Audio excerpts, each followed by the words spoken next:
फेंक दिया। उस समय बड़े बड़े योद्धा थे, लेकिन किसी में भी ऐसा सामर्थ्य नहीं था जो हमसे 2-4 मिनट युद्ध कर सके। पूरा युद्ध समाप्त हो गया तो मैं राम जी सरकार से कहा कि भगवान, सबकी सब इच्छाएं पूरी हुई, लेकिन हमारी इच्छा अधूरी है महाराज। कोई ऐसा योद्धा हमें प्राप्त नहीं हुआ जो हमारे साथ युद्ध कर सके। राम जी सरकार ने कहा चिंता मत करो, त्रेता युग का ये अंत होगा, द्वापर युग का आगमन, और द्वापर में किसी न किसी रूप में आपकी इच्छा पूरी हो जाएगी। तो कहा तब से अभी तक हम बैठे इंतजार में, आज तक कोई हमारे साथ युद्ध करने वाला नहीं मिला। भगवान ने कहा जो जिसका सामर्थ्य होता है वैसे व्यक्ति युद्ध करता है। आप तो युद्ध बताइए कैसा करना चाहोगे? धनुष बाण का युद्ध करना है, तलवार का युद्ध करना है, भाले का युद्ध करना है, या द्वंद्व युद्ध की इच्छा है? तो जामवंत कहने लगे, लाला है तो तू छोटा सा बड़ी बड़ी बातें कर रहा है, और यदि तेरी इच्छा है करने की तो द्वंद्व युद्ध की बड़ी इच्छा है। भिड़ंत एक दूसरों को लेपड़ने से जो युद्ध किया जाता है, उस युद्ध की इच्छा हमारी आज तक पूरी नहीं हुई। भगवान ने कहा ठीक है, और द्वारिकाधीश भगवान के साथ जामवंत जी का युद्ध प्रारंभ हो गया। युद्ध करते करते महाराज 27 दिन और 27 रात्रियां निकल गई। विचार कर लो, 28वें दिन का सूर्योदय हो गया, प्रातः काल का समय था। जामवंत के पास कितना बल रहा होगा। त्रिभुवनपति भगवान नारायण है, अतुलित बल अतुलित प्रभुताई, मैं मति मंद जान नहीं पाई। भगवान के बल की सीमा नहीं है, और ऐसे बल की सीमा के साथ जो 27-28 दिन तक सामने टिका रहे, वो भी कम थोड़ी है। जामवंत की एक एक हड्डी ने जवाब दे दिया, पूरा शरीर शिथिल हो गया, अब प्रहार करने के लिए हाथ ऊपर नहीं उठ रहा है। तो जामवंत ने कहा कि हमारा बल कहाँ गया? एक छोटे से लाला से हम इतने दिनों तक लड़ते रहे, और इसके लिए कोई प्रभाव नहीं पड़ा हमारे प्रहारों का, और इसके प्रहारों के कारण हमारा हाथ तक नहीं ऊपर किए जा रहा है। तब इनको याद आ गया, ऐसा न हो वही राघवेंद्र सरकार हमारी इच्छा पूरी करने के लिए द्वारिकाधीश के रूप में आए हों। और जो महाराज भाव बदला, तत्काल भगवान ने सीता राम लक्ष्मण के साथ परमात्मा ने दर्शन दे दिया। बोल अयोध्या नाथ की जय हो। भगवान राम जी सरकार, लक्ष्मण जी और सीता जी सामने बड़े सुंदर भाव से महात्मा ने स्तुति की। कई कंठावनीलम सुरवर विलसद विप्रपादाब्ज चिन्हम, सौभाग्यम पीतवस्त्रम सरसजनयनम, सर्वदा सुप्रसन्नम, पाणुनाराच चापम कपिकर्णिकरयुतम बंधुनां सेव्यमानम, नौमीड्यं जानकीशं रघुवर मनिषं पुष्पकारुण राम। बोले राघवेंद्र सरकार की जय हो। परमात्मा के चरणों में प्रणाम किया और कहा महाराज क्षमा कर दीजिए मुझे, मैंने बड़ा अपराध किया आपका। आप हमारे स्वामी हो और मैं आपका दास हूँ। महाराज आपके लिए बैठने के लिए अवसर नहीं मिला, बाल भोग करने का समय नहीं मिला, आपको विश्राम का मैंने समय नहीं दिया, और 28 दिनों से लगातार आपके साथ हमने प्रतिशोध किया, इसलिए महाराज हमें क्षमा करिए। सेवक वो नहीं होता जो युद्ध करे स्वामी से, सेवक तो वो है जो अपने स्वामी की पूरी मन वचन कर्म से सेवा करे। महाराज क्षमा करिए। भगवान ने कहा आपकी इच्छा पूरी हो गई कि और युद्ध करना है? जामवंत जी ने कहा महाराज अब तो इच्छा पूरी हो गई, अब कोई इच्छा नहीं है कि कोई युद्ध किया जाए। पूरा शरीर महाराज दर्द दे रहा है। भगवान को लगा इनको वेदना है, तो परमात्मा ने अमृतमय हाथ जामवंत जी के ऊपर से घुमाया और सभी प्रकार के कष्ट से महाराज बाहर आ गए। पूरा शरीर पुनः ताजगी से भर गया। परमात्मा ने कहा जामवंत मुझे अभी एक मणि का कलंक लगा है चोरी का, इसलिए वो मणि दे दो, मुझे जाना है। मैंने कहा जल्दी लौट के आएंगे, लेकिन 28 दिन निकल गए, 1 महीना हो गया मुझे यहाँ, अब मुझे जाना चाहिए।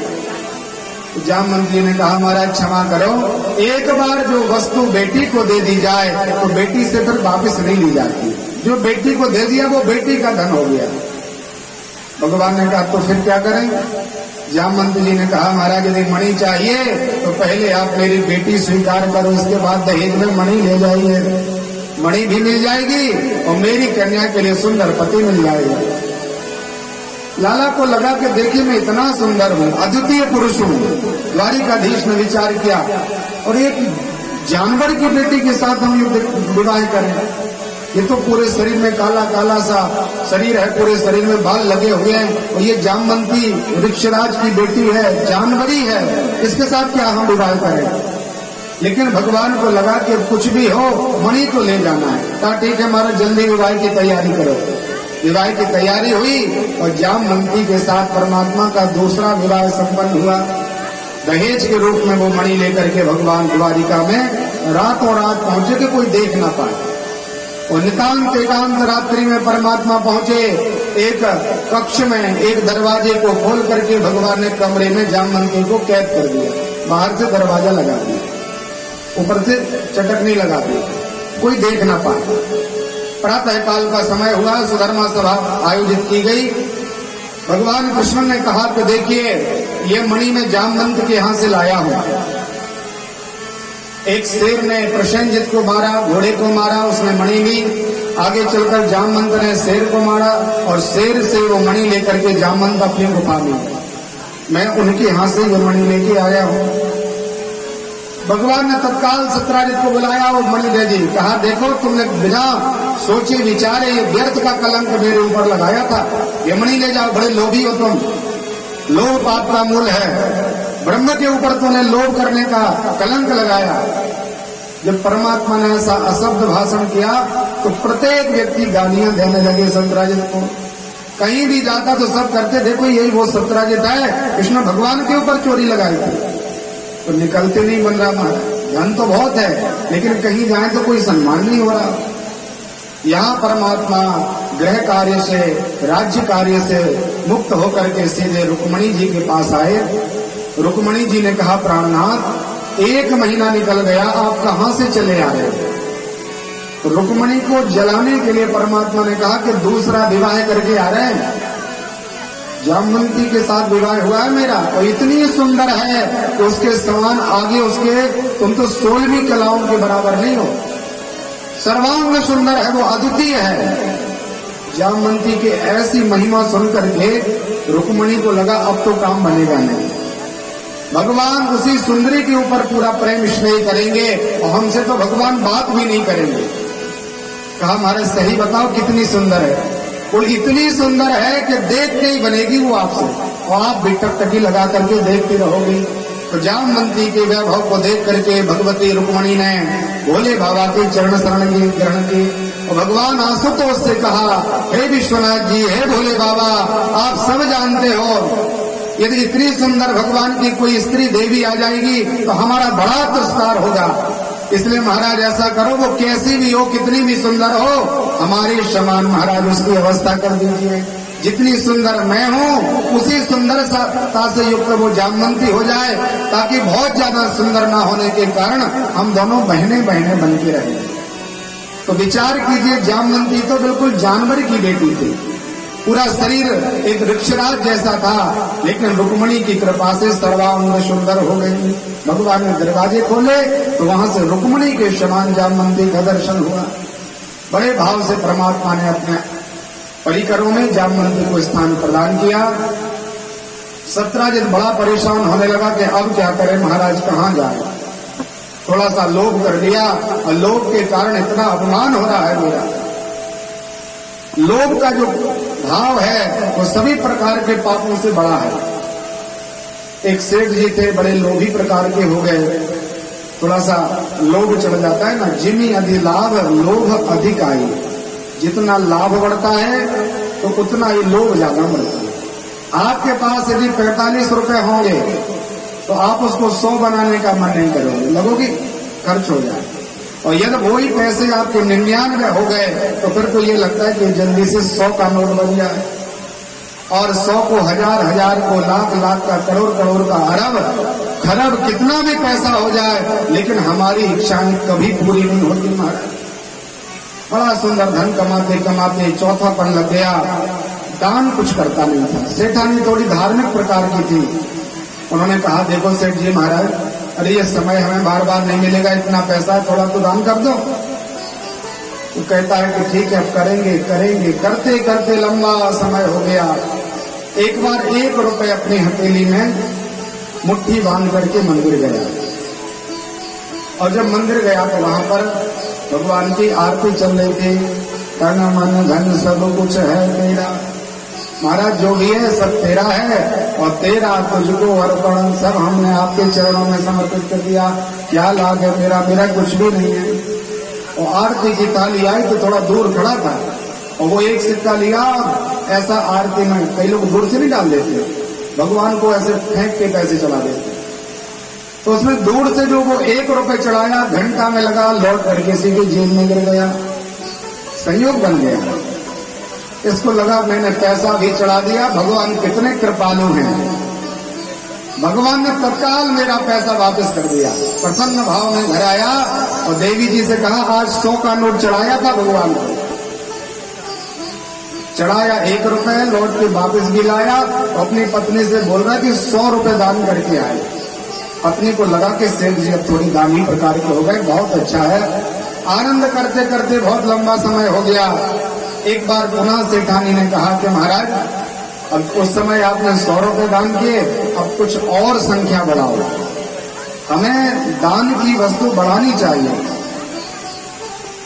सतयुग द्वापर त्रेता आदि युगों में 4 चरण से धर्म था, लेकिन कलयुग में तो एन केन प्रकार कैसे भी हो दान करत कल्याण, आप दान करिए। अब सेठ को लगा देखिए भगवान तो स्वीकार करते नहीं, भगवान इतने कृपालु, उनको चाहिए क्या, अरे भगवान सबको बांटने वाला है, उनको देने से थोड़ी ना भगवान प्रसन्न हो जाएंगे। अपनी युक्ति लगाई। करते करते माघ का महीना आया और सुंदर माघ के महीने की अमावस्या आने वाली थी, मौनी अमावस्या। तो इसने कहा आप भागवत जी रख लो अपने घर में, 7 दिन भागवत सुनेंगे, और माघ के महीने में भागवत होगी तो हमारा जीवन पवित्र हो जाएगा। सेठ जी ने कहा ठीक है विचार करेंगे। और एक जगह ये प्रवचन सुनने के लिए गया तो वहां उसने सुना माघ मकर गति जब रवि होई, तीर्थ पतहिया ये सब कोई। इसमें उसने सुना कि प्रयागराज के मेला में माघ के महीने में बड़े बड़े देवता डुबकी लगाने के लिए आते हैं त्रिवेणी में, निश्चल भाव से त्रिवेणी का मज्जन करते हैं। और एक बार माघ के महीने में मौनी अमावस्या को जो त्रिवेणी में डुबकी लगा लेता है उसको 1000 राजसूय यज्ञ का फल प्राप्त होता है, अनंत कपिला गौदान करने का फल मिलता है, लाखों कन्याओं के कन्यादान का फल मिलता है। तो सेठ जी को लगा ये युक्ति बहुत अच्छी है, कोई दान नहीं करना, कोई कथा नहीं सुनना, कोई यज्ञ नहीं करना, कोई कन्यादान नहीं करना, एक बार माघ के महीने में त्रिवेणी में स्नान कर लिया, सारे पुण्य हमारे अर्जित हो गए। तो अपनी पत्नी से कहा कि मैं बड़ी सुंदर युक्ति सुन के आया हूं, अब चिंता मत करना, हम बड़ा सुंदर यज्ञ करने जा रहे हैं। बोले कहां पर, बोले इलाहाबाद प्रयागराज में करेंगे। तो सेठानी को लगा कि देखो सेठ जी कितने होशियार विद्वान धार्मिक प्रवृत्ति के हो गए कि यहाँ नहीं, वो बोल रहे हम तो इलाहाबाद में जाकर के बड़ा सुंदर आयोजन करेंगे। सेठानी ने कहा महाराज खूब धन ले जाओ। तो पत्नी के सामने तो उसने अपने जेबों में बहुत सारा धन रख लिया, और जब पत्नी गई तो पूरा अपना जेब खाली, 1 रुपए भी साथ नहीं लिया सेठ जी ने। और बिना पैसे के सुंदर नाश्ता साथ में लिया, और विचार के पैदल यात्रा करेंगे, कोई वाहन में नहीं बैठेंगे, पैदल यात्रा की ज्यादा महिमा है। तो 15 दिन पहले से महाराज चलना प्रारंभ किया, लोग लिखा पैसा वैसा लग जाएगा किराए में। चलते चलते इलाहाबाद पहुंचा और प्रयागराज में देखा कि बड़ा भारी मेला लगा हुआ है, हजारों व्यक्ति, 1 घंटे में वहां पर हजारों व्यक्तियों ने डुबकी लगा के निकलना प्रारंभ किया, लाखों की जनसंख्या है। तो सेठ जी भी धक्का मुक्की करते करते करते और त्रिवेणी के तट पर महाराज पहुंच गए। तो आप लोग गए हो तो वहां तखत वगैरह डले रहते हैं त्रिवेणी के तट पर, पंडित जी लोग रहते हैं। पंडित जी ने कहा महाराज कहां से आए हो? कृष्ण अपना नाव गांव नहीं बताया। बोले महाराज अरे नाव गांव से क्या होता, हमें तो त्रिवेणी का दर्शन करना। बोले ठीक है, आप ऐसा करो कुछ पैसे चढ़ा दो, यहाँ ये हम लोगों का स्थान है, यहाँ कुछ पैसे चढ़ाना पड़ता है, आप पैसे चढ़ाओ, नारियल चढ़ाओ, हम आपकी पूजा कराएंगे, आप डुबकी लगा लो। उसने कहा महाराज देखो पैसे वैसे तो हम लाए थे बहुत सारे, लेकिन जेब वगैरह कट गया तो पैसे हमारे पास बचे नहीं, 1 भी रुपए नहीं। और रही बात पूजा की, तो पूजा वगैरह हमें कराना नहीं, हम तो केवल स्नान के लिए आए हैं। तो गंगा जी आपकी तो है नहीं, ये त्रिवेणी तुम्हारा सबकी है, इसलिए हम यदि यहाँ डुबकी लगाएंगे तो आपका तो कोई अधिकार नहीं इसमें, ये गंगा मैया तो त्रिलोक की जननी है। पंडित जी ने कहा कि गंगा जी और कहीं भी बह रही है, वहां जाके डुबकी लगा लो, ये हमारा घाट है और यहाँ के मालिक हम हैं, आपको कुछ ना कुछ तो पैसा चढ़ाना पड़ेगा। यदि आपके पास पैसा नहीं है तो कोई बात नहीं, आप लिखवा दो पैसा, इतना इतना पैसा इस गांव में आना, हम आपके पैसे चुका देंगे। सेठ जी ने कहा महाराज रहने तो हमें नहीं डुबकी लगा। और प्रयागराज पहुंच के मौनी अमावस्या के दिन त्रिवेणी के पास पहुंच गया, लेकिन त्रिवेणी में उसने स्नान नहीं किया। और आप इस तरफ आओ जब यमुना जी तरफ, तो किले के उस तरफ एक शमशान घाट है जहां पर अस्थियां जलाई जाती है, चिता को अग्नि दी जाती है। इसको लगा यहाँ पर कोई नहीं है, नितांत एकांत है, मौनी अमावस्या, कौन देख रहा कि त्रिवेणी में नहाया कि शमशान घाट में नहाया। और जो उसने बड़े भाव से कपड़े वपड़े उतारे और त्रिवेणी में दर्शन किया कि महाराज त्रिवेणी वहीं से आपको प्रणाम। और यहाँ शमशान की गंगा यमुना में उसने जो स्नान किया, तत्काल भगवान पंडा के रूप में प्रकट हो गए। बोल भक्तवत्सल भगवान की जय। परमात्मा सामने खड़े हैं महाराज, हाथ रख दिया सेठ जी को, पर महाराज स्नान था सो आपका हो गया, जल्दी से पैसा निकालिए। सेठ जी ने कहा बधुवाली पंडित जी हमारे पास कोई पैसा नहीं है, हम बहुत पैसे दान करने के लिए आए थे, लेकिन पूरा पैसा हमारा जेब काट लिया गया, कुछ भी पैसा हमारे पास नहीं। महाराज क्षमा करो, अब स्नान तो कर ही लिया, अब जाने दो। बोले नहीं, बिना पैसे के नहीं जाने देंगे, कुछ ना कुछ तो देना पड़ेगा। पंडित जी ने कहा लिखवा दीजिए, तो इसको लगा बिना लिखवाए तो जाने नहीं देगा। तो एक युक्ति निकाली, कोई बहुत चालाक रहते हैं, चालाकी में इसने क्या किया, नाम था कपूर चंद, लिखवा दिया कोमल चंद, नाम बदल दिया। रहता था बंडा में और लिखवा दिया कोई दूसरा गांव, देश, जिला, गांव, शहर सब नाम बदल दिया, खुद का नाम बदल दिया।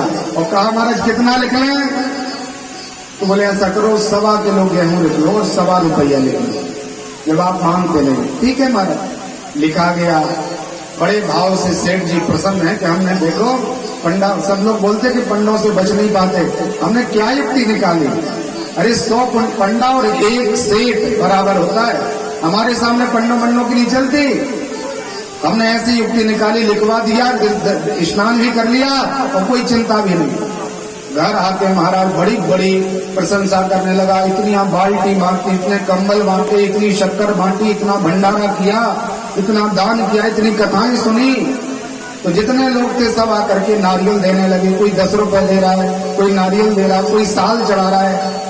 सेठ जी ने कहा ये बड़ा सुंदर धंधा है महाराज, लगना वगना कुछ नहीं और केवल पैसा आना है, 1 रुपए लगा नहीं और ऊपर से बहुत सारा चढ़ावा चढ़ गया। बड़ा प्रसन्न था। प्रसन्न भाव से एक बार गर्मियों में, जैसे अभी गर्मी पड़ रही, बड़ी कूलर में सुंदर आनंद से चारपाई पर लेटा था। बाहर से एक पंडित जी ने आवाज लगाई, महाराज जी उठ जाइए। सेठ जी ने विचार किया कोई आया होगा पैसे वैसे लेने के लिए ब्याज आदि से, तो सेठानी से कहा पूछ के आओ कौन आया। बाहर गई वो तो देखा भगवान नारायण एक पंडा का रूप लेकर के, एक पंडित जी का वेश बना के सामने खड़े हैं। सेठानी ने प्रणाम किया, कहा महाराज जी प्रणाम, कहाँ से आए हो?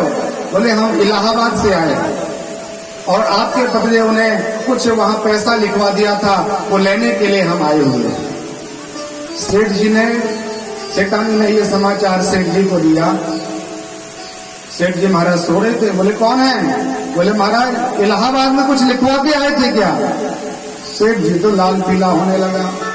विचार किया इसने कि देखिए इतना उल्टा सीधा परिचय दिया मैंने, अपना नाम गांव भी नहीं बताया, और फिर भी वो यहाँ तक चला है। क्या मांग रहा? बोले उन्होंने बताया कि 1.25 रुपए और 1.25 किलो गेहूं आप लिखवा के आए थे। सेठ जी की तो महाराज आश्चर्य का ठिकाना नहीं रहा। विचार करने लगा कि देखिए पंडा को आखिर ऐसी क्या जानकारी मिल गई, कहाँ का क्या लिखवाया और यहाँ तक कैसे चला आया है तो देख लेंगे। बोले बोल दो कि सेठ जी अभी बीमार हैं, अभी आपसे मिल नहीं सकते, तो ऐसा रोग हुआ है कि जो उनके पास आता है उसको वो रोग लग जाता है, इसलिए महाराज आप मत आओ। जैसे भी कोरोना निकला दूर से ही व्यक्ति प्रणाम करते थे, तो कहा ऐसा लगने वाला रोग है कि आप यदि जाओगे तो पंडित जी आप भी रोगी हो जाओगे। बाहर खड़े हुए परमात्मा ने कहा सेठानी कोई दिक्कत नहीं, हमारे पास बड़े बड़े मंत्र हैं, ऐसे मंत्र हैं कितने भी बड़े रोग हो जाएं 2-4 बार मंत्र पढ़े और रोग तत्काल समाप्त हो जाता है। सेठानी फिर अंदर गए। महाराज वो तो ऐसे बोल रहे हैं। सेठ जी ने कहा था वैसा बोल दो कि वो अभी अभी चले गए हैं महाराज, रोग ज्यादा था और आपका दर्शन हुआ, आपका आगमन हुआ और सेठ जी की तो गोविंदाय नमो नमः राम नाम सत्य हो गया महाराज, मृत्यु हो गई। सेठानी बोली ऐसे थोड़ी बोलेंगे, अरे हमारा सौभाग्य होगा और हम भगवती की पूजा करते हैं कि हमारा सौभाग्य अचल रहे, जीते जी कैसे मार डालेंगे आपको। बोले जाते हो ना डंडा उठाए, मारने के लिए तैयार हुआ तो सेठानी रोने की रोती हुई, अरे महाराज क्या बताएं, माताओं को रोना पड़े तो बहुत बड़ी बात नहीं है, और रोने का बड़ा अभ्यास रहता है, तत्काल फूट फूट करके रोने लगे। महाराज जी क्या बताएं, आपका आगमन हुआ और हमारे पतिदेव तो मृत्यु को प्राप्त हो गए। भगवान ने कहा रे ये तो बड़ी दुर्घटना घटित हो गई, मनुष्य देह बार बार मिलती नहीं, बड़े उपहार भगवान ने प्रवचन दिए। और कहा सेठानी जब ऐसी बात है तो हमारे बड़े अभिन्न सखा थे, वो बहुत मित्रता और बड़ी शिष्य और गुरु का नाता था। अब उनकी अंतिम यात्रा में भी हम करके और अग्नि दे के फिर स्नान करके घर चले गए।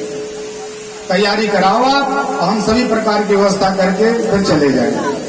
सेठानी अंदर भी कान में बोल दिया महाराज वो ऐसे नहीं जाएंगे, बोले जला के जाएंगे।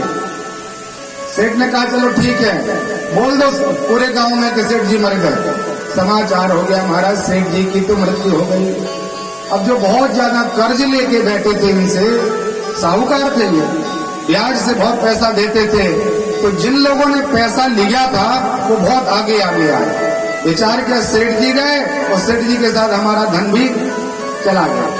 तो कहा जल्दी करो महाराज जल्दी करो, जल्दी जल्दी चिता बनाई, सेठ जी को लिटाया और 4 लोग लगे, पीछे से आदमी चलने लगे, राम राम सत्य है, राम राम सत्य है। और सेठ जी जिंदा लेटे हुए हैं चिता पर। चले जा रहे महाराज, शमशान की भूमि आई, बहुत सारी लकड़ियां रखी गई, बीच में सेठ जी को रखा, ऊपर से फिर लकड़ियां रखी।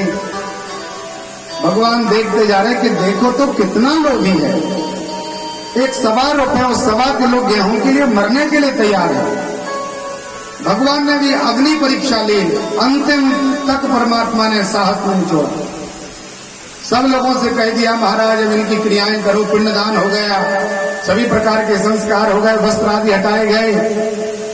गोविंद एक पंडा के रूप में थे, तो भगवान ने कहा देखो सेठ जी बहुत धार्मिक प्रवृत्ति के थे, अब ऐसा करो इनके कानों में हम गीता सुना दें, भागवत जी के श्लोक सुनाएं, गीता जी का पाठ सुना दें, तो इनका फिर कभी जन्म नहीं होगा, ये मोक्ष को प्राप्त हो जाएंगे। तो परमात्मा पास पहुंचे और कहा सेठ जी मुझे पता है कि तुम जिंदा बैठे हो, तुम मरे नहीं हो, इसलिए ऐसा करो हम पंडा हैं इलाहाबाद के, जीते जी जला देंगे, आप जल्दी से हमारा टका निकाल दो, वो 1.25 रुपए और 1.25 किलो गेहूं। सेठ जी ने कहा महाराज आप बाद में जलाते थे, अभी जला दो, लेकिन हम आपका पैसा नहीं देंगे।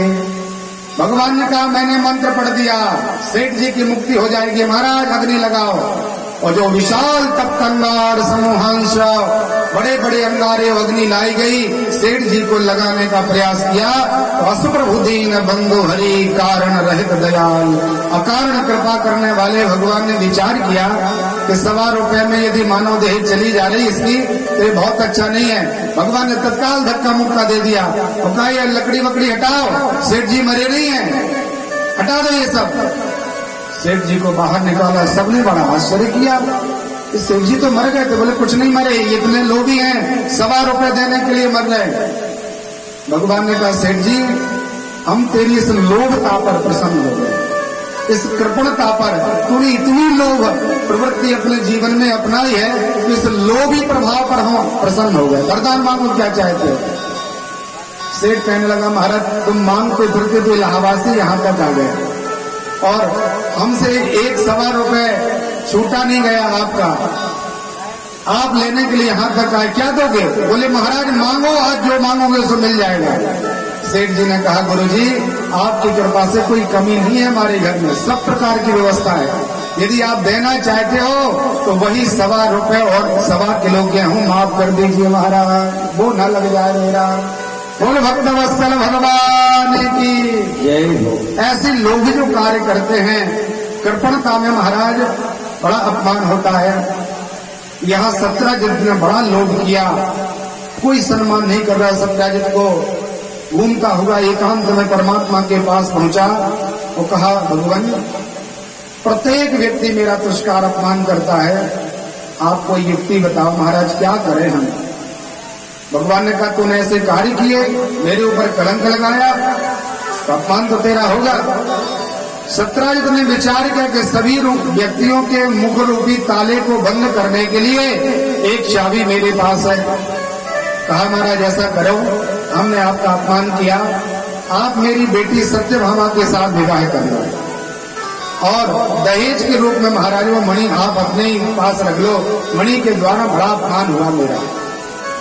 भगवान ने कहा सत्यराजित विवाह तो हम कर लेंगे तेरी कन्या के साथ, लेकिन मणि की हमें कोई जरूरत नहीं, मणि के द्वारा हमें कलंक लगाया है, इसलिए मणि तुम अपने साथ रखो।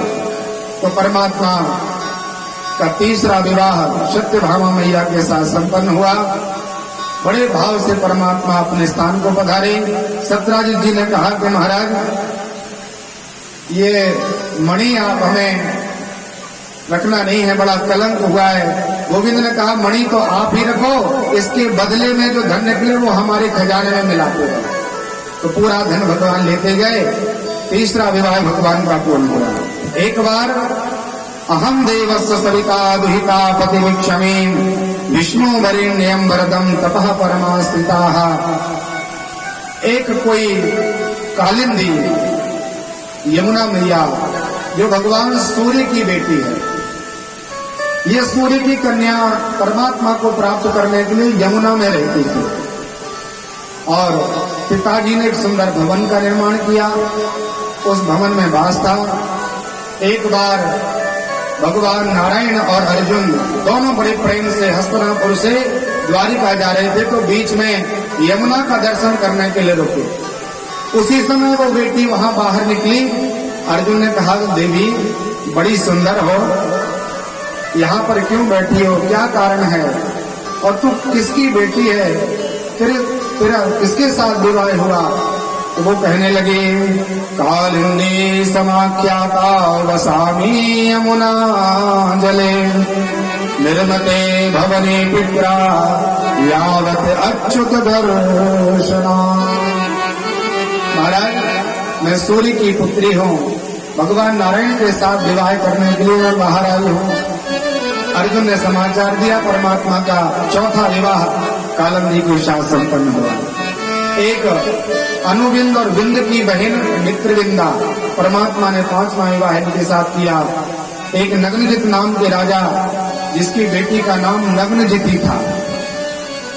नियम रखा गया बैलों का एक रस्सी में एक मुहूर्त में बांधने का, परमात्मा ने वो कार्य पूरा किया। नग्नजिती के साथ भगवान का विवाह हुआ। परमात्मा की ही बुआ नाम था श्रुति कीर्ति, बेटा और बेटी अनेक हुए। एक छोटी बेटी थी, नाम रखा गया सत्या।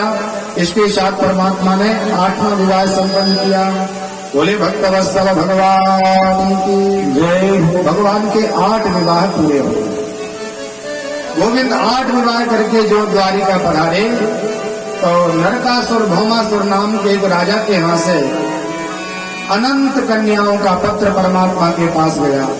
भगवान ने सत्यभामा को साथ किया और विशाल तैयारी के साथ भगवान ने नरकासुर भौमासुर का वध किया। पृथ्वी प्रसन्न हुई तो मकराकृत कुंडल भगवान को प्रदान किया। कहा महाराज ये बेटा तो मेरा था लेकिन बड़ा दुष्ट दुराचारी निकला, इसलिए आपने बहुत अच्छा किया कि इसको मार डाला। इसके कैद में 16,100 कन्याएं कैद में थी। अनेक प्रकार के राजा राजकुमारों की बेटियां भगवान ने मुक्त किया। समस्त स्त्रियों और कन्याओं से कहा कि बेटी हमने तुम्हें मुक्त कर दिया, अब तुम अपने पिताजी के घर चली जाओ। तो जितनी भी वहां की वो कन्याएं थी हाथ जोड़ के कहने लगी कि महाराज संसार में ऐसा कौन माता पिता होगा जिसको पता है कि परपुरुष के यहाँ कई वर्षों तक रह के आई है, कोई माता पिता स्थान नहीं देंगे। और यदि माता पिता स्थान दे भी देंगे महाराज तो संसार में कोई ऐसा पुरुष नहीं जो हमारे साथ विवाह करे। अभी तो हमारा शरीर गंगा मैया के समान पवित्र है, हमारी देह में कोई दोष नहीं, लेकिन कोई भरोसा नहीं करेगा महाराज कि हम पवित्र हैं या हम किसी पर पुरुष के साथ रह के आए हैं। इसलिए गोविंद आप कृपा करो। तो नारायण भगवान को लगा के देखिए अनंत ये कन्याएं 16,100 कन्याएं यदि संसार में घूमेंगी, इनका कोई नाथ नहीं होगा, पति नहीं होगा, तो संसार में व्यभिचार फैल जाएगा, अनेक प्रकार की मर्यादा नष्ट हो जाएगी। इसलिए भगवान ने एक क्षण में एक मुहूर्त में 16,100 कन्याओं के साथ भगवान ने विवाह कर दिया। इस प्रकार से भगवान के कितने विवाह हो गए? 16,108 ये परमात्मा के विवाह हुए। और भागवत जी में लिखा है एक ही शस्त्रा कृष्ण पुत्रां 10 दशावला। एक पत्नी के यहाँ 10 बेटे हुए और प्रत्येक पत्नी के यहाँ से एक कन्या का जन्म हुआ। अब आप कैलकुलेशन कर लो कि भगवान की कितनी बड़ी संतान, कितना बड़ा परिकर हुआ। 16,108 गुणे 11, इतना भगवान का बड़ा भारी परिकर 56 करोड़ यदुवंशी परमात्मा के हो गए। भगवान ने दिव्य आनंद लिया। एक बार परमात्मा ने समस्त अपने गोप गोपों को, पुत्र पुत्री नाती पोती सबको इकट्ठा किया और कहा चलो आनंद से भगवान का आनंद लें। सबको समझाया, ज्ञान दिया कि हमारा एक पंथ होना चाहिए, एक आश्रय होना चाहिए, एक इष्ट होना चाहिए, हमें कभी किसी प्रकार से अधर्म नहीं करना चाहिए। भगवान समय समय पर अपने बच्चों के लिए संस्कार प्रदान कर रहे हैं। जब तक हम किसी के न हो तब तक हमारा उद्धार नहीं होता। माताओं को विवाह के बाद मंगल सूत्र दिया जाता है। ये क्या है? मंगल सूत्र आपका समर्पण है कि आपने किसी एक के प्रति अपना समर्पण कर दिया। और गले में मंगल सूत्र है मतलब आप किसी के हो, आपका कोई है, ये परिचय है। आपने तिलक लगाया, इसका परिचय ये है कि आप किसी न किसी देवता को मानने वाले हो। त्रिपुंड लगा है तो भोले बाबा की चरण शरण ग्रहण के। ऊर्ध्व पुंड लगाए मतलब आप भगवान नारायण के सेवक हो, ये परिचय होता है। इसलिए बेटा हमें निश्चित रूप से एक का आश्रय लेना ही चाहिए।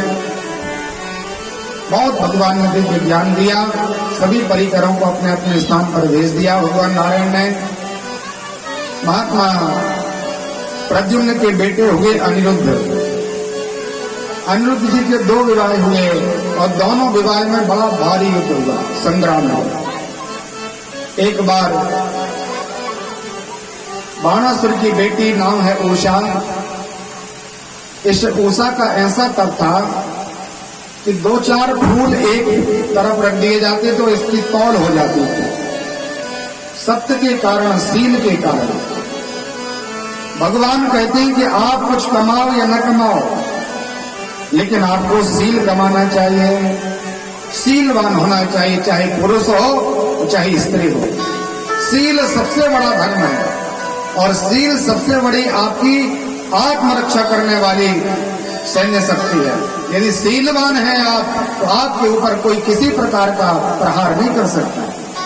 विदेशेषु धनम विद्या व्यसनेषु धनम मति परलोके धनम धर्मा सील सर्वत्र वही धनम।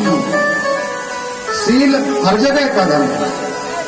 यदि आप व्यापार करते हैं तो आपका सबसे बड़ा धर्म और धन आपकी बुद्धि है। आप यदि ठीक ठीक हिसाब किताब जानते होंगे तो व्यापार चल जाएगा।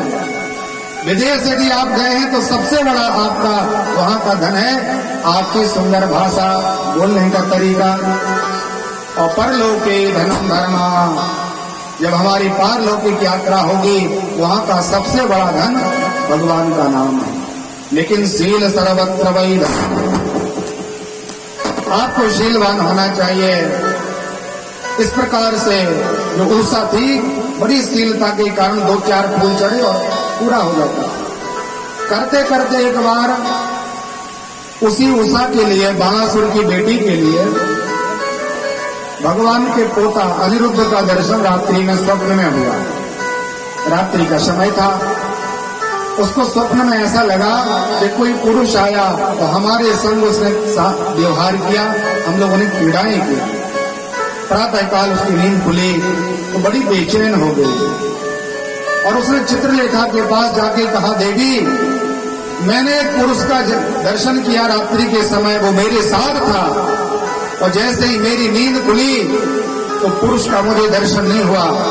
इसलिए देवी जी जितने जल्दी हो सके वो पुरुष हमें मिला दीजिए, अन्यथा मैं देह त्याग कर दूंगी, मर जाऊंगी। उषा मरने के लिए तैयार हो गई।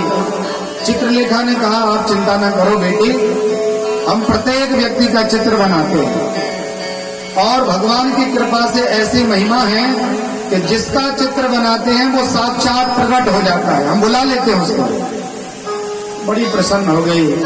इंद्र का चित्र बनाया, ब्रह्मा विष्णु महेश वरुण कुबेर दिग्पाल समस्त देवताओं के चित्र बनाए।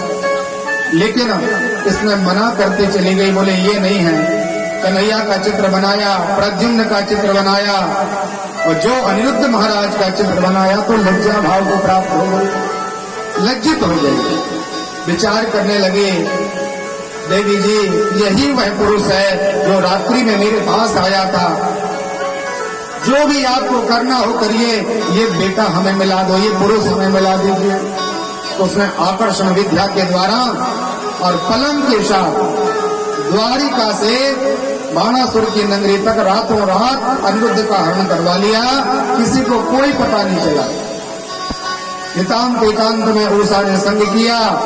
दूसरे दिन पुनः इसको तौलना प्रारंभ किया तो हजारों पुष्प चढ़ गए, लेकिन इसका तौल पूरा नहीं हुआ क्योंकि इसका शील नष्ट हो गया, इसका कौमार्य नष्ट हो गया। तो बाणासुर बड़ा क्रोधी विचार करने लगा कि हमारे नगर में ऐसा कौन आया, वायु प्रवेश नहीं कर सकती मेरे नगर में। सोनकपुर नाम का नगर है, चारों तरफ से रक्षित की जाती है नगरी। समाचार लो, पता चला कि भगवान का पोता अनिरुद्ध का आगमन हुआ है। तो बंधक बना के अनिरुद्ध को डाल दिया गया पीछे तरफ। भगवान नारायण को समाचार हुआ तो गोविंद ने विशाल नारायणी सेना तैयार की। महात्मा प्रद्युम्न, बलदाव जी, उद्धव जी, बड़े बड़े परमात्मा के सामवादी योद्धा नारायणी सेना लेकर के और सोनकपुर की यात्रा प्रारंभ करते हैं। यहाँ जो बाणासुर है ये बड़ा शिव जी का भक्त है। देखिए ब्रह्मा जी का जो वंश बढ़ा उसमें महात्मा कश्यप हुए। कश्यप के यहाँ 2 बेटे हुए थे, हिरण्याक्ष और हिरण्यकश्यप। जो हिरण्यकश्यप था उनके यहाँ बेटा प्रहलाद हुए। हमने कथा सुनी, प्रहलाद का बेटा विरोचन हुआ, विरोचन के यहाँ बलि हुए और बलि का बेटा ये बाणासुर है। ये सभी दानव हैं, लेकिन भगवान की ऐसी कृपा इनके ऊपर होती रही कि प्रत्येक का उद्धार करने के लिए भगवान कोई न कोई रूप बनाते चले आए। बाणासुर ने भगवान शिव जी का बहुत पूजन किया। भगवान ने औरस पुत्र के लिए स्थान प्रदान किया। एक बार बाबा के पास गया और कहा, महाराज देखिए आपकी कृपा से बहुत हमारे पास बल संपन्नता प्राप्त हुई, विद्या प्राप्त हुई, लेकिन किसी के सामने हम जाते हैं कि युद्ध करो तो प्रत्येक व्यक्ति मना कर देता, हाथ जोड़ देता है कि महाराज आपसे युद्ध नहीं हो सकता।